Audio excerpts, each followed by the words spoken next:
there's option A or option 1, option B, option 2. So when Shondell was talking to you about the cash value, wherein the money, whatever cash value goes that you have actually will go into the policy, that means it's option B, okay? If they have an option A, whatever the death benefit is and whatever cash value is in there, they still only get the death benefit, even though there's some kind of cash value, which is very minimal anyways, okay? All right, so let's move forward, Shondell. All right, so if you look at this, okay, remember she was talking about the fees? This is what I was talking to you about, okay? For a face amount of $100,000, paying $121.42, her expense charge is, for just the premium expense charge, 6% of $121.42 is, hang on one second, guys, 0.42 times 0.06, it's $7.28, right? So that in itself, $7 for just to have this kind of policy, just for the expense charge.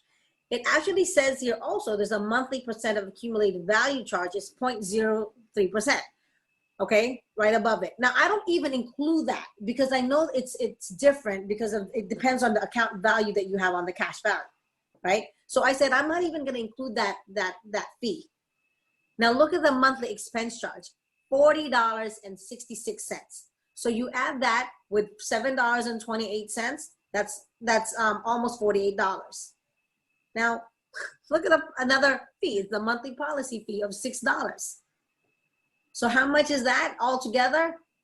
That's like about $53.94, right?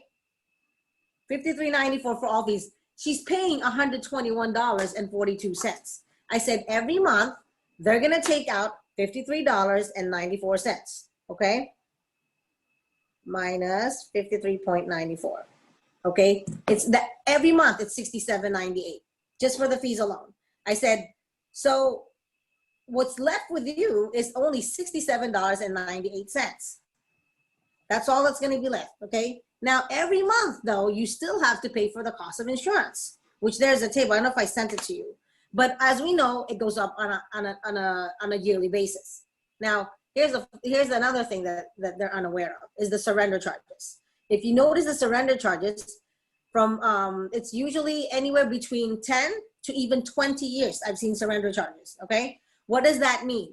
If they find out how bad their policies are and they say, you know what, I don't want this policy anymore, and they surrender it within the time frame, depending on what year they're in. Let's say they have a cash value in that policy. Let's say like in this instance, she had only had it for a couple of months, right? So when she called, they said that she didn't really have any cash surrender value, okay? Which means to say that she's getting absolutely nothing, okay?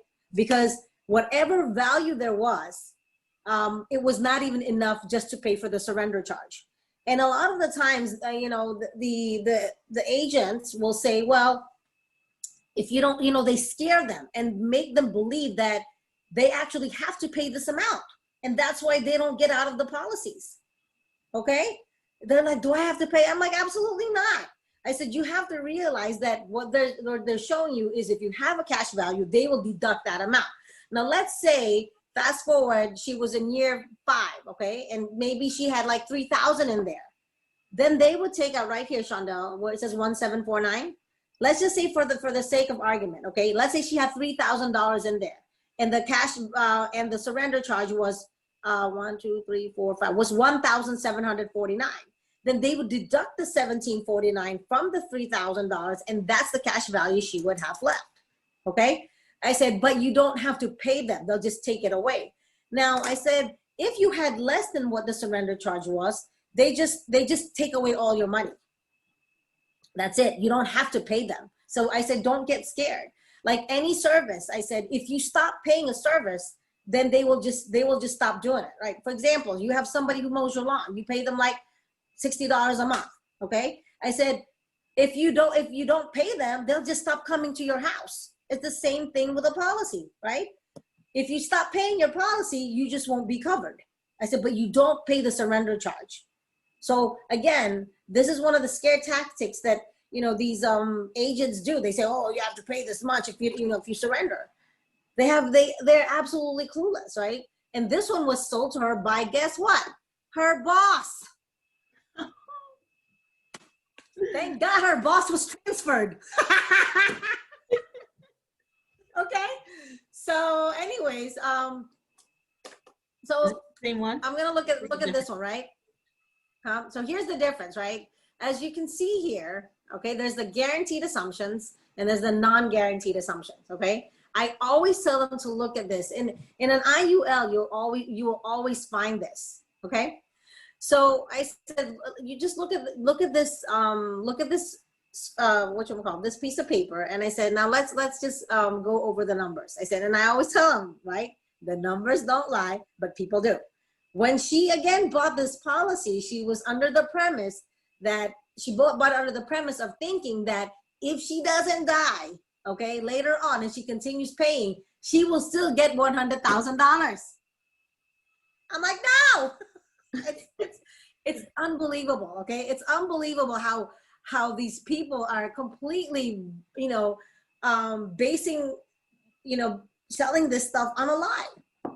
So anyways, I said, just look at your guaranteed assumptions, okay? And they're actually basing this on the guaranteed interest of only 3%, meaning to say that her policy, when they said they have the cash value, the only interest rate they're guaranteeing is at 3%, okay? So if you think about it, the 121.42, let's just say it was making 3%, that's only $3.64 a month, okay? Which is, again, ridiculous, because based on the fees alone, she was paying $54 a month, right? Just for fees. So I'm like, you've already lost money through that. Now I said, look at this, okay? If you go where, let's say at the age of 39, of you having at 39, right? Oh, this is somebody else's though. But anyways, this is somebody else that was paying $61.75, right? Right. But I'm just gonna show you this because she didn't send me her guaranteed assumptions. But this was somebody who got her policy at the age of 28, and there's always a guaranteed and non-guaranteed. I'm sorry, I'm jumping. But as you see, even after paying for 10 years, okay, she was paying $61.75, and she's only guaranteed $991 of cash value. And thereafter, it's zero, okay? No cash value. It was only guaranteed, this was only guaranteed for like 13 years, this policy, okay? But look at the non-guaranteed. It's, even though the non-guaranteed says there's some money in there, I mean, it's still not even close to what what this client has put in. And later on, at the age of 61, even with a non-guaranteed, the policy lapses anyways. But here, it looks like at the age of 40, her policy already lapses. It's crazy, okay? Do you guys have any questions? I mean, we'll leave the questions later.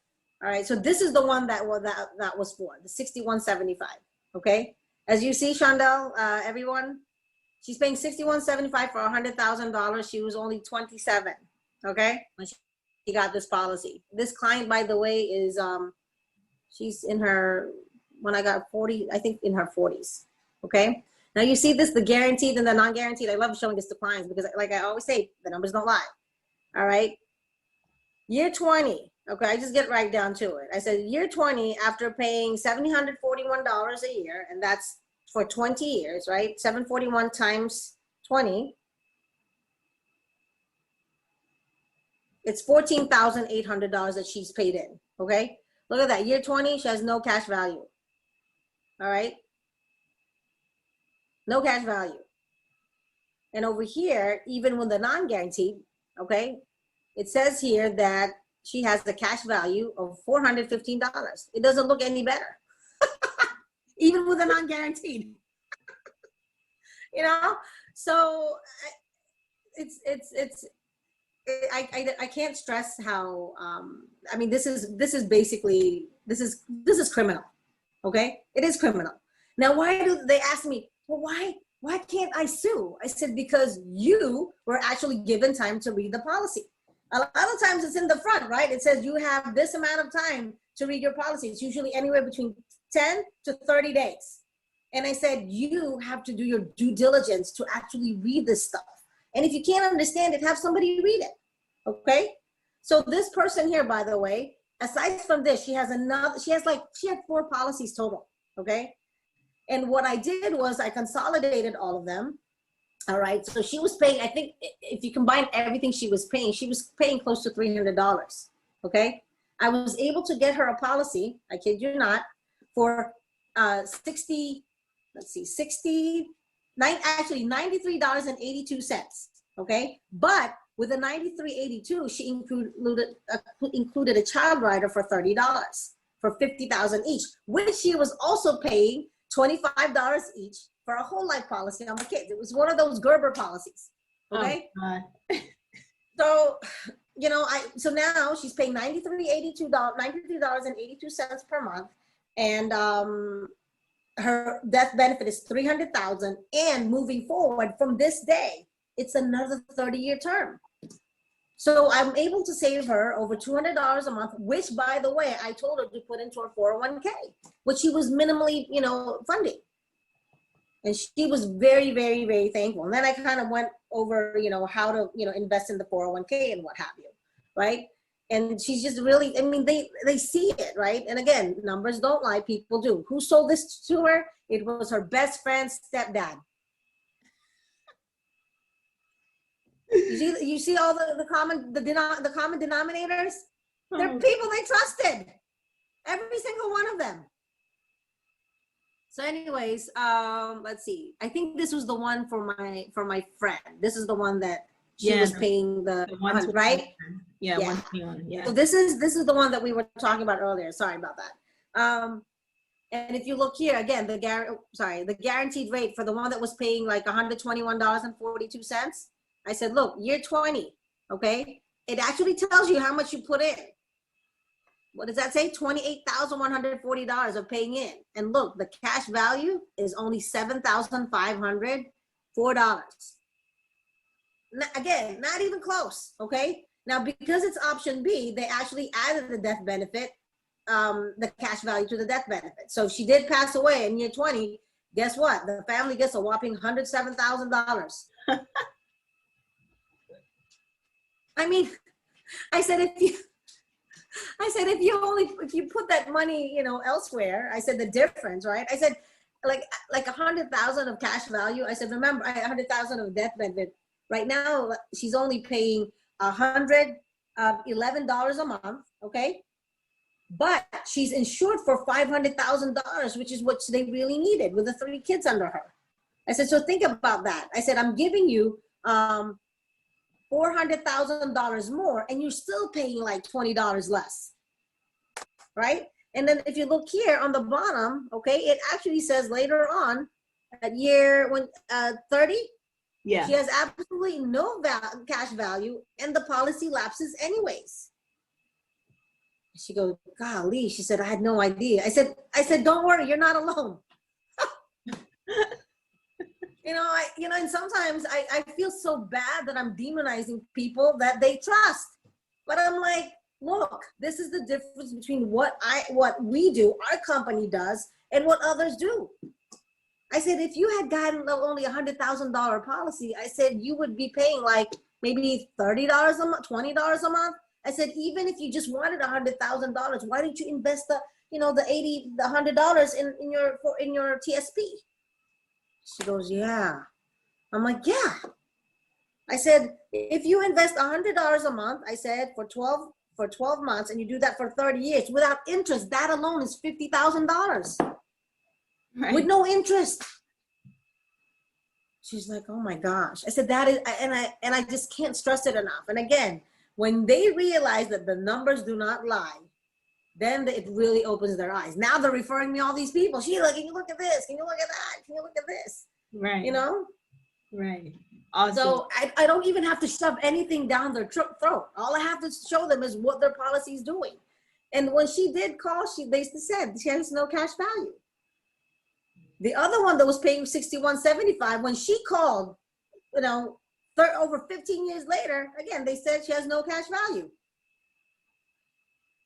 Crazy, guys. It's ridiculous. Craziness. So I can't stress enough. Have people look at their policies. That's the bottom line. Right. And tear it down tear it down, man. It's just assassinated. Like I said, exactly, right? And so that guys is cash value examples. So we got one more example to go through with term, because sometimes people have term, and just because they have term doesn't mean it is still the best. And so when we go over the term slides, we obviously show some higher authority, other people that also recommend terms. Some people know Dave Ramsey, some people know Susie. They start, oh yeah, I love them. Oh, awesome, perfect. Well, that's why we also recommend term. But not all term is created equal. So in the slides, I'm not going to go through everything on here, but it breaks down the differences between industry term and then what we can offer to the client, all of our benefits. So when you look at it, the biggest issues that we see in industry term is that it can convert to cash value. If we look at renewal rates, they become extremely unaffordable. And then a lot of times at the end of somebody's term, they have to reprove their health. So ours, we don't convert to cash value. Our renewal rates are affordable. We have guaranteed conversion, which means if you're approved for our policy, you can extend it after the term and not have to reprove your health. We have a terminal illness rider, increasing benefit rider. I know if you guys don't know what all these terms mean, we do have another training on this as well, or you can ask me later. And one policy per family, like Sheila was saying, a lot of those policies, she got everybody covered on one policy and still saved them money, right? So she's going to go through, I think we have two term examples here. So this is the first one. All right. So, that person that had, policy paying for $61.75, this is another one of our policies that she had, okay? So she just got this in 2017, if you look up top, all right?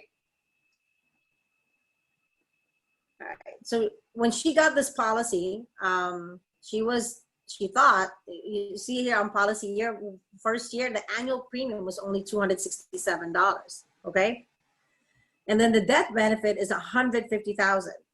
Now you think 267, oh, okay, 267 for 150, you divide that by 12, all right? That is amounting to $22 a month and 25 cents to be very exact. But what she didn't know was it actually jumped after the first year. So from 267, it almost went up by four times, right? Now it went up. Her premium is $964.50. She didn't even know about this because everything's just being deducted on her account, right? She didn't know that it had jumped. Okay, she didn't pay attention. Now from the $22.25 a month to a month, now she's paying $80.37 from year 2 until year 6.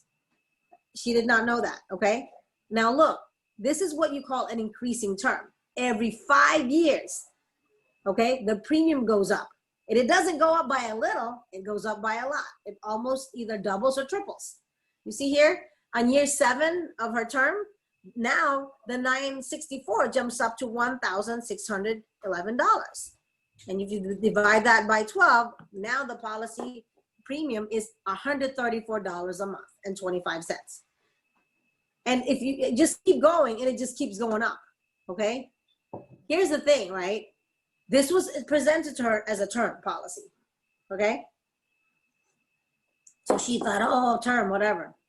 She did not know it was an increasing term. So again, this is another one of our policies that she had, and I consolidated everything. So if you notice the death benefit of $150 plus $100,000 that she had before, that was $250. And then she had another one for another $50,000 she was paying a lot for. So again, I consolidated all of that, and she's for her part, which should only be $63.82. So she's paying a lot less, okay, for about the same death benefit, right? But she's saving all that money. She's actually investing it into her 401k. Okay, so people have to, people say, oh, I got a term. Yeah, let me just look at it. Like, why does it, why do you have to, I said, look at it so that you'll understand what you have, okay? So if you go on to the next sample, right? The one that you just had up there. All right. So this one, if you look at this 1 to 30, right? It means policy year from year 1 to year 30. This person is only paying, actually it's not only, it's $17.70 a year, okay? That's the annual premium. The death benefit shows here at 200, let's see here, sorry. I'm trying to think of how much his death benefit was. But needless to say, we're looking at the premiums, right? Look at how significantly it jumps in year 31. $51,720, okay? Now you're probably thinking, well, yeah, she probably doesn't need it in 30 years, right? But you know what? What if you did need that after 30 years? You never know somebody's how your life is gonna be 30 years from now. Okay. Now let's just say for the sake of argument you didn't need it, then you're good, you're fine, right? But what if you did need it after the 30 years? Okay. You're going to be stuck at that $51,720 a year. Well, how much is that? That's like what? 5,000, almost like 4,000 something a month? Yeah, right here. Who the hell with the right state of mind would pay $4,000 for insurance? Absolutely no one. It's unaffordable at that point. And a lot of these policies, they just jump astronomically. This is just one example of a term that I had. Most of the terms that I've seen, they're only giving them 20 years, okay? And because it's presented to them as something really cheap. And I always tell people, you know, especially in our community, right? We keep our kids until they want to stay with us. I'm the living example. I have a 24-year-old and a 20-year-old. They still live with me, okay? The 24-year-old is making pretty decent money, okay? He still lives with me. And I told him, I'm not going to kick you out until I'm not going to kick you out. You don't have to. I mean, we have this home intended for all of us. If you want to stay, you stay, right? That's our culture, though. I know every culture is different. So, like, for me, it's like you just, like he hit right now, okay? My son, he's 24. I got him a 35-year term, which I think is enough because by then he's 59. But what if he didn't get married until he was 40, right? Then he has 19 years. At least with Primerica, I know that even if he wants to renew it, then it would still be completely affordable, right? A lot of the people out there, they have a 20-year and it's not even enough to cover them for when they really need it. And then come the 21st year, they can't even afford it. Or if you're already sick, okay, during that time frame, you have to reprove your health, right? And most of the times when you're in your 50s, even when you're 40s, that's when things start breaking down. I'm living that right now. Everything hurts, So you just don't know how your situations will be from the time that you get your policy, right? Right. So again, we provide that affordability after the term, and we also provide the fact that you don't have to reprove your health. Okay. Right. That's perfect. That's perfect. And so those are the two scenarios. And Sheila, you did amazing. That was awesome. That was awesome. And so when you guys, no, you did fine. You did great. So when you guys start learning how to go through these policies, this comes with experience, guys, right? So she's seen policies over and over and over. Right at the beginning, she may have not known, and Samir showed her, she saw it in training and was like, oh, wow. And then once you know it, now you know it. It's like riding a bike. It's like, oh, I got to look for this. I got to look for this. I got to look for the cost of insurance table, so on and so forth, right? The illustration, you know exactly what you're looking for, and you just find it. As soon as you find it, you can confirm that with the client, and then just ask really good questions. So with, like Sheila was like, is that going to be enough to take care of your family? No, let them say it. For term, can you guarantee without a shadow of a doubt that you're not going to need this after 20 years? No, I asked that last night. The guy was like, no, I can never guarantee anything, right? So with that, when you start creating that doubt and you ask the right questions, then people want to figure it out, guys. So that's the insurance quadrant. I think we're right We're good on time. So if you guys have questions about anything we went over, about the slides, about the policies, the differences between any of them, post in the chat. I think we may have had some questions here. Give me 1 second.